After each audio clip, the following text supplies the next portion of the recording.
à tous, j'espère que vous allez bien. On se retrouve aujourd'hui avec la vidéo la plus synthétique que j'ai pu créer sur Notion. Donc pour ceux qui me suivent le plus assidûment, vous n'êtes pas sans savoir que je suis totalement fan de cette application. Elle a changé ma vie, la drama queen. C'est aujourd'hui à mes yeux le meilleur outil de prise de notes qui existe. Ils ont eu l'intelligence d'y intégrer le système de base de données et là c'est mon passé de dev qui parle, mais c'est aussi la façon dont est organisé mon cerveau et pouvoir utiliser un outil qui fonctionne comme mon cerveau.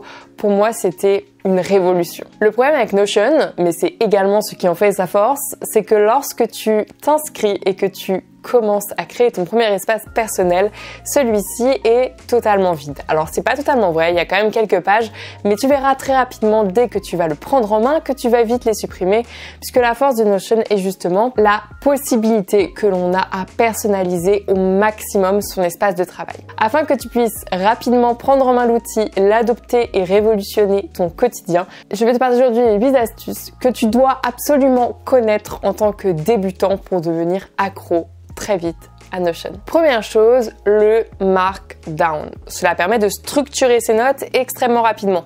Pour cela, tu n'as que quelques raccourcis clavier à apprendre. Pour faire un titre, tu peux taper hashtag par exemple pour faire un titre de niveau 1, 2 hashtags ou 2 dièses si vous préférez pour un titre de niveau 2, 3 dièses pour un titre de niveau 3. Tu peux également retenir que tiret ou étoile te permet de faire une liste bullet point.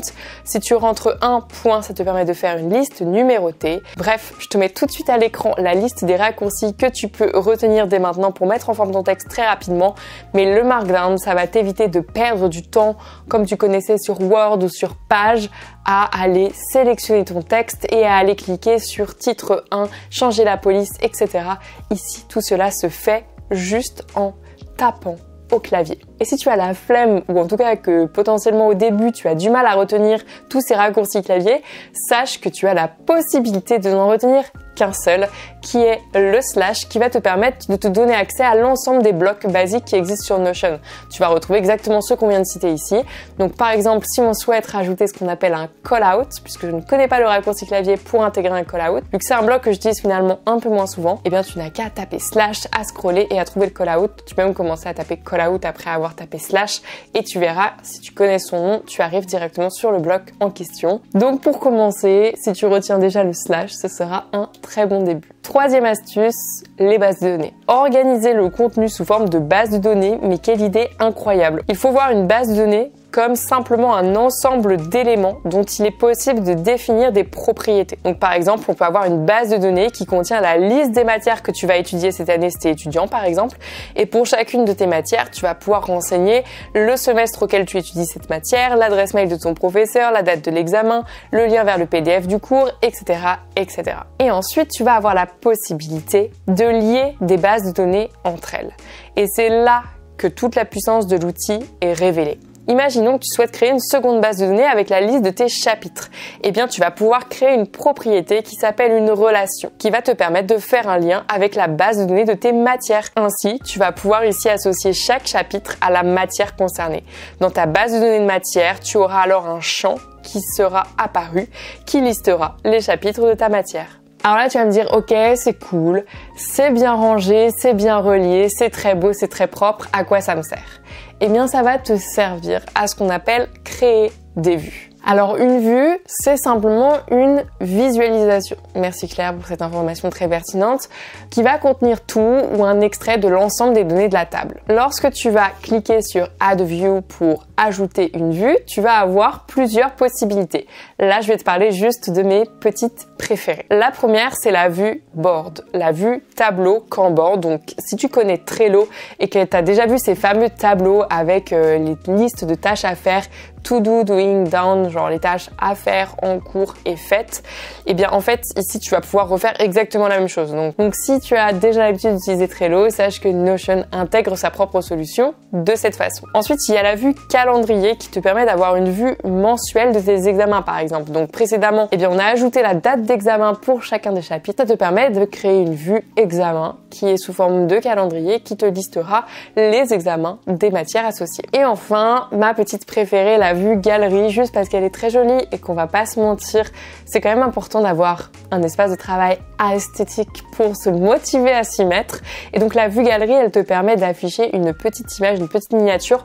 Moi, en l'occurrence, je l'utilise particulièrement lorsque je veux partager mon travail, donc mon portfolio de projets, parce que bah ouais, c'est trop stylé. On veut cliquer sur, par exemple, le site web que j'ai créé, l'identité visuelle que j'ai créée, etc. C'est bête, mais c'est une façon de donner envie à la personne de cliquer. Et donc j'imagine que par exemple, en tant qu'étudiant, ça pourrait être très cool que tu puisses te créer des petits visuels pour chacune de tes matières. Je sais pas, si tu as la matière chimie, tu peux récupérer une image sur internet avec des petites fioles de chimie. Et comme ça te permettra dans ta vue galerie de juste avoir à cliquer sur les petites fioles. C'est très cliché, je sais, pour pouvoir accéder à ta matière de chimie. Une fois qu'on a créé de superbes vues, on va surtout pouvoir les personnaliser et c'est là que ça va être encore plus intéressant. Tu vas pouvoir les personnaliser de différentes façons. Tout d'abord, tu vas pouvoir filtrer. Il va s'agir de ne garder qu'une partie des données. Par exemple, pour tes matières, tu peux créer une vue qui ne va afficher que les matières que tu étudies au premier semestre. Ensuite, tu vas pouvoir les trier avec la fonction sort. Ici, tu peux par exemple trier les matières de la date d'examen la plus proche à la plus éloignée. Et tu vas également pouvoir les regrouper avec la fonction group. Donc par exemple, si on revient à la base de données de chapitre,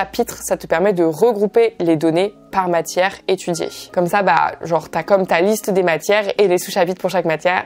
Trop stylé, trop beau. Et tu peux également, pour des questions de lisibilité, tout simplement choisir de cacher certaines propriétés. Pour autant, elles ne sont pas supprimées, elles ne seront juste pas affichées dans ta vue. Septième astuce, créer des templates. Pour faciliter ta prise de notes, ça va vraiment être essentiel.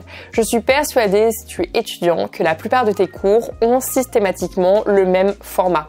Je ne sais pas, il va y avoir un grand titre, puis des sous-titres, puis des sous-sous-titres, avec parfois des définitions, des mots-clés, et peut-être que tu souhaites également rajouter un lien vers un PDF, un lien vers un PowerPoint. Et bien cette structure, tu vas pouvoir l'ajouter à ce qu'on appelle un template. Donc tu cliques sur New Template Chapitre et tu rentres toutes les données ici. À chaque fois que tu vas créer un nouveau chapitre, tu auras ce squelette vide et tu vas clairement gagner en productivité. Et donc la prochaine fois en classe que tu vas créer un nouveau chapitre, tu auras déjà ce squelette vide et ça va clairement te faire gagner en temps, en organisation, parce que clairement on aime les cours bien structurés, bien rangés, mais on n'aime pas devoir y passer énormément de temps.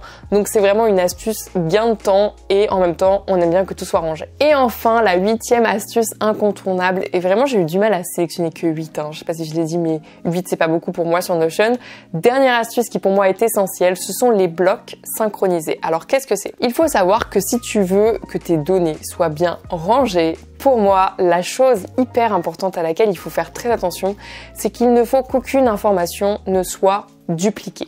Pourquoi? Parce que dans quelques mois, quelques années, lorsque tu vas vouloir retourner voir certaines informations, si tu te rends compte qu'à différents endroits, elle est dupliquée et que potentiellement tu l'as modifiée à un des deux endroits, tu ne sauras pas à quelle information te fier. C'est la base d'une base de données, on ne duplique jamais l'information. Retiens bien ça. Pour autant, il est possible que tu aies besoin dans différentes pages de retrouver la même information. Par exemple, tu es étudiant en droit et tu as besoin de faire appel à un extrait de texte de loi qui sera toujours le même, peu importe la matière dans laquelle tu vas l'étudier. Oui, peut-être que tu peux étudier le même texte de loi dans différentes matières. Eh bien, tu vas potentiellement pouvoir te créer une page avec genre les extraits des textes de loi et en créer des blocs synchronisés. Donc tu fais clic droit sur le bloc du texte de loi en question, tu cliques sur Turn into bloc synchronisé et donc en fait tu vas pouvoir le copier-coller et quand tu le colleras dans une nouvelle page, eh bien ce sera un bloc synchronisé, un bloc fils, si on veut, du bloc père qui est dans la page où il y a tous les blocs des textes de loi.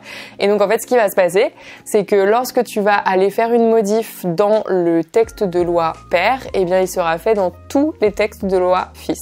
Et donc ça te permet de ne pas avoir de désynchronisation de l'information et ça c'est essentiel. Perso, j'ai trouvé que c'était encore très smart de la part de Notion d'ajouter cette option. Voilà, j'ai terminé pour aujourd'hui pour les 8 incontournables de Notion. J'espère que cette vidéo t'a plu. N'hésite pas à me le faire savoir en commentaire. Sache que cette vidéo, je l'ai réalisée suite à un live Twitch. Le lien de ma chaîne Twitch est en barre d'infos. Puisque ce mois-ci, j'ai réalisé plusieurs live Twitch autour de l'organisation quand on est étudiant, etc. Et donc, j'ai sélectionné, grâce à ce premier live où nous avons tous ensemble créé notre propre espace de travail en tant qu'étudiant, j'ai sélectionné les 8 astuces qui pour moi me paraissaient donc essentielles pour vous. Sache qu'on a également fait un live sur Canva. Et donc, si ce format t'a plu et que tu souhaites que je fasse fasse exactement le même format pour Canva par exemple, eh bien je peux le faire.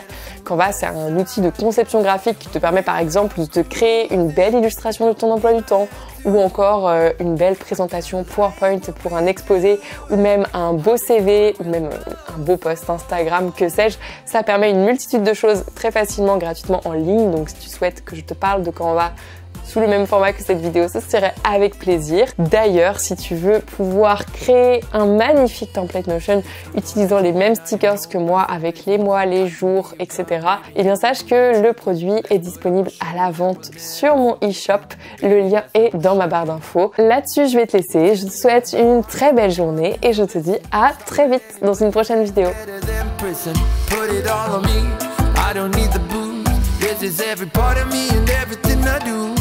If it's the money part you digging me, I will take you to a place downtown. But if you don't like all the bling you see, I'll show you my little